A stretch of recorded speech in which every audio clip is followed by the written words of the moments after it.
So my name's Nicole Salama. I am a woman in long-term recovery, and what that means to me is that I live my life with purpose now. I spent 27 years in active addiction. Hi, my name is Lucetta Santa, and I'm a person in long-term recovery. And what that means to me is that for 5.5 years, I haven't used an alcohol or a mind-altering substance. And I have struggled with substance use disorder off and on for the last 30 years. So my name's Leanne, and I am a woman in long-term recovery.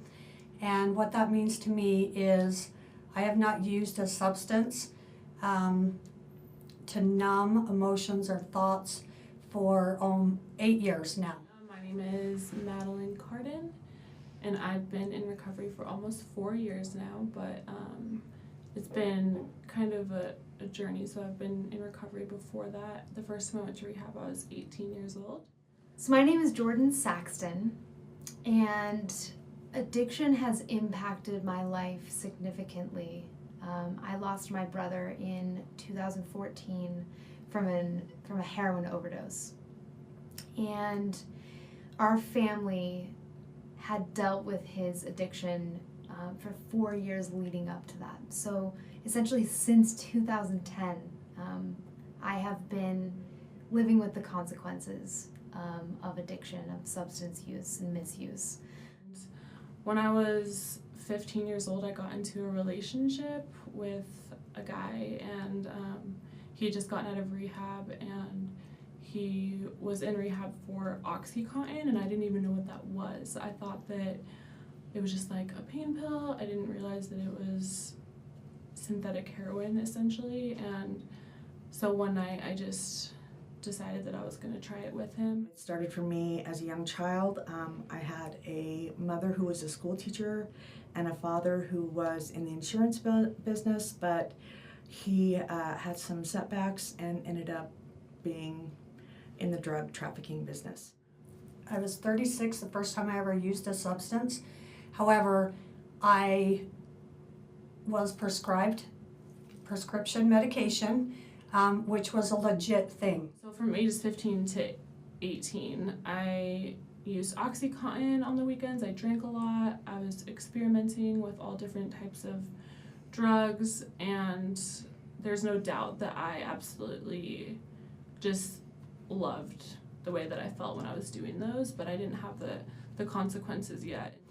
As those pills got harder to get, I transitioned to and was introduced to methamphetamines, which was literally my demise. Within a month of using meth, I smoked it, and I lost my home, my business, vehicle, my children. I had my children go live with their fathers because one thing I knew is I didn't want them to be in the environment that I was going to drag them in, because I already knew it was not a good thing. I've lost a brother because of substance use disorder. He was 2. Nobody was watching him.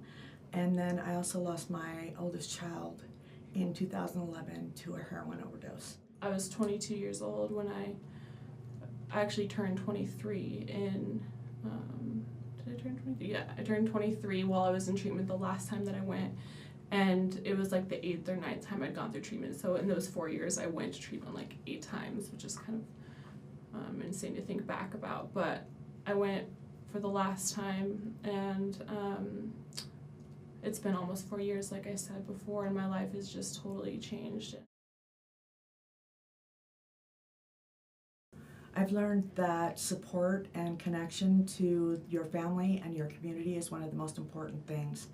And for me to be successful in my recovery, I'm connected to where I work, different meetings. I have a broad social life where I'm connected to my family and my friends in a deep level. For my story, I think that I didn't have to stay in that little box. That I actually did have worth, and that I could move forward. I could learn from things and move forward, and that I didn't have to kind of sit on a cross anymore and hold these these thoughts of guilt for things that had taken place. So I think the biggest lesson that I've learned is that it's okay to take care of yourself and actually necessary. That was one of the things that I think was missing when we were dealing with my brother's addiction when he was alive, is that we were just reacting to what was happening with him, and we weren't taking care of ourselves. It's that life is a gift, and I think I forget that oftentimes. Learning to accept me and my flaws and know that just because I make mistakes doesn't mean that I'm a bad person.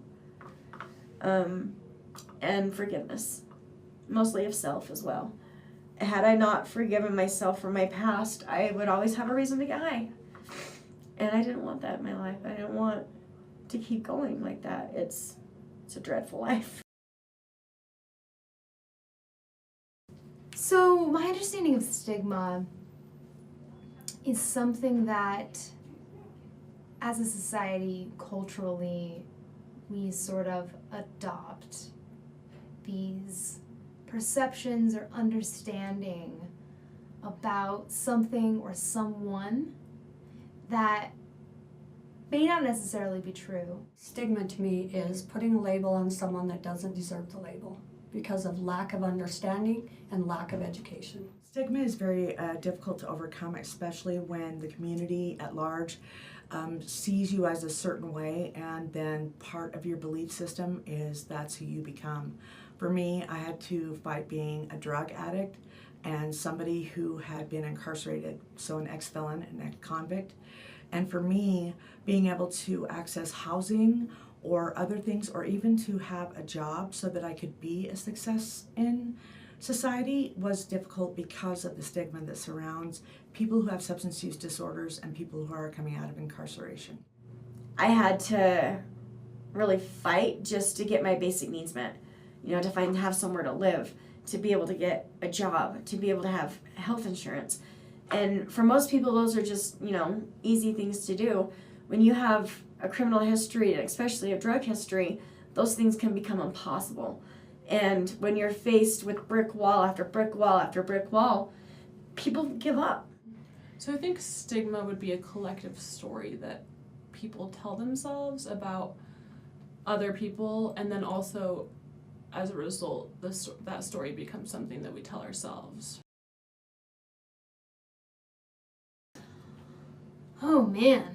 I think the common misconceptions that exist about people with substance use disorder are that they are lazy, that they are morally bankrupt, that they are making these choices, they're choosing to struggle with substances. I stepped away from my family. I wasn't about to ask for help because I had these preconceived notions of my own that I was going to be stronger. I was stronger. There was no way I was going to stay addicted. Come on now. Until it happened. And then it was like, oh my goodness. I think one of the biggest misconceptions that people have about people who have substance use disorder is 9 times out of 10 they end up being incarcerated. And so the stigma that's attached to that, being someone who is an ex-convict or an ex-felon or offender, and also with a substance use disorder, is really hard to overcome. And so if you have a family member or a loved one that is suffering from those things, remember that they need your love and support, because it's only through connection that people get better. Common misconception is that it'll never happen to them. But the reality of it is people are only a root canal away from becoming an addict.